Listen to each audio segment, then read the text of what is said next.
ऐसे कर देते हैं कि आप एक के बाद एक पेपर लीक मामले आते हैं, इतने बड़े बड़े घोटाले आते हैं। शांति प्रसाद भट्ट जी,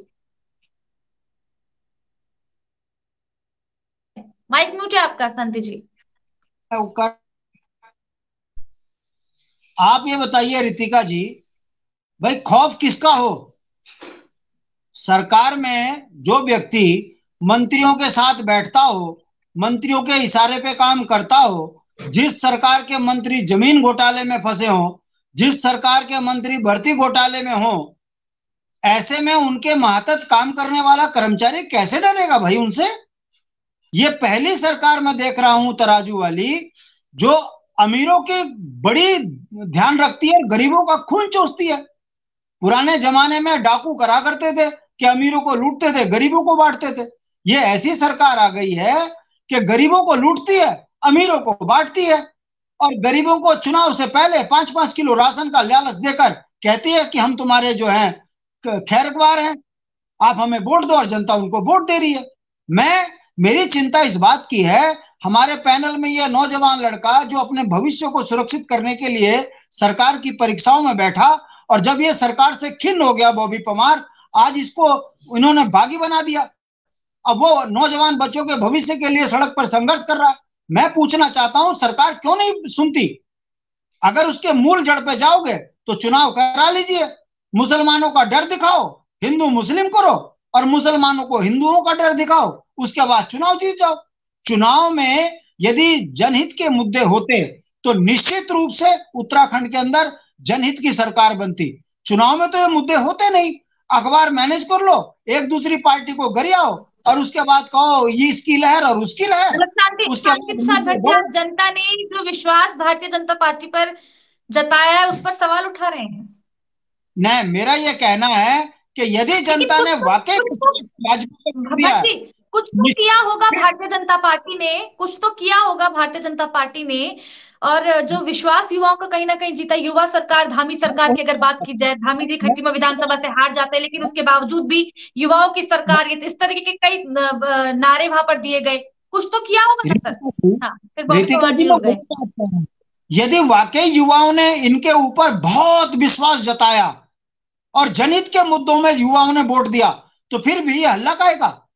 फिर युवाओं को खुश होना चाहिए ना कि संजीव बलिया से आकर हमारे भविष्य को अंधकार कर रहा है, ये भारतीय जनता पार्टी की नीति के तहत हो रहा है, अच्छा हो रहा है। इस बात को उसको समझना चाहिए, अगर ये सच है तो।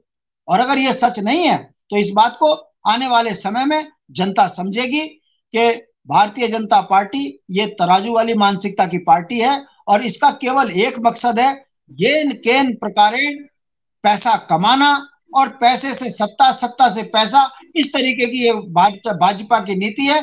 मैं कहीं से कहीं तक भी इस बात पे सहमत नहीं हूं कि उत्तराखंड के युवा भारतीय जनता पार्टी के साथ हैं। और अगर वो भारतीय जनता पार्टी के साथ हैं तो फिर ये जनवरी, अभी मात्र 10 महीने की सरकार नहीं है, और 10 महीने में उत्तराखंड में घोटाले, वो एम्स में घोटाला हो जाता है, फॉरेस्ट भर्ती में घोटाला हो जाता है, विधानसभा भर्ती में घोटाला हो जाता है, यूकेएसएससी परीक्षा में घोटाला हो जाता है, यूके यूपीसीएस परीक्षा में घोटाला। अरे भाई, कहां घोटाला नहीं हुआ?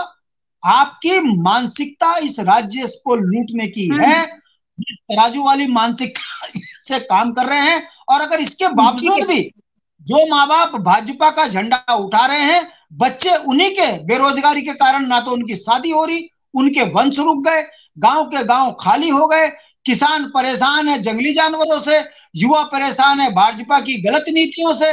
और ऐसे में यदि राज्य के अंदर खुशहाली है और 5 किलो गेहूं प्रभावित कर रहा है, तो फिर उत्तराखंड के अंदर अभी और लंबा संघर्ष करने की जरूरत है।